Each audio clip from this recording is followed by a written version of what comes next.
الرحمن الرحيم waxaan rabaa inaan la wadaago muhiimadda ay leedahay warbixinta. Warbixintu waa laysansiga ganacsiga. Laysansiga ganacsiga weeye marka ruqsaddii ganacsiga waaye, ruqsaddii aad gaariga ku xelayd waaye, ruqsaddii aad ganacsiga ku hormar lahayd. Haddii aadan warbixin aqoonin, macnaheedu waxa waaye darawal aan gaari aqoonin ama darawal aanan ruqsad u haysan inuu gaariga kaxeeyo ayaa la mid tahay. Warbixintu waxay ka kooban tahay 4 shay oo muhiim ah.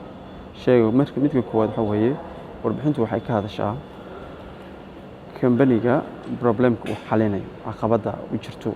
Kambani walba ujeedo u jiraa. Macnaha baahi baa la xaliyaa mar walbo.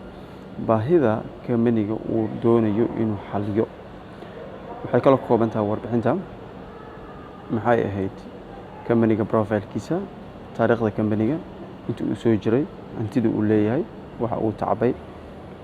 Warbixinta qaybta saddexaad waxay ka kooban tahay kambaniga hawsha uu doonayo in aad u qabato. Hawsha uu doonayo in aad qabato maxaan qabanaya, shaqo noocaan qabanaya. Warbixinta ayaa ku sheegaysa. Qaybta afraad kambaniga kolka hawshaas u qabata maxaa ka helaysaa? Maxaa ka helaysaa mustaqbalkaaga muxuu ka bedelayaa, noloshaada muxuu ka bedelayaa? Marka waa muhiim. Contractiga kambaniga lala saxiixanayo waa warbixinta. Qofka cusub aad keenayso contractiga kambaniga la galay waa warbixinta. Contractiga shalay kambaniga aad ku saxiixato waa warbixinta. Marka muhiimad gaar ah la siiyo, aqoon gaar ah la siiyo si wanaagsan loo daraasadeeyo warbixinta. Maalin wanaagsan, teamkayga Young Entrepreneurs waa in salaam.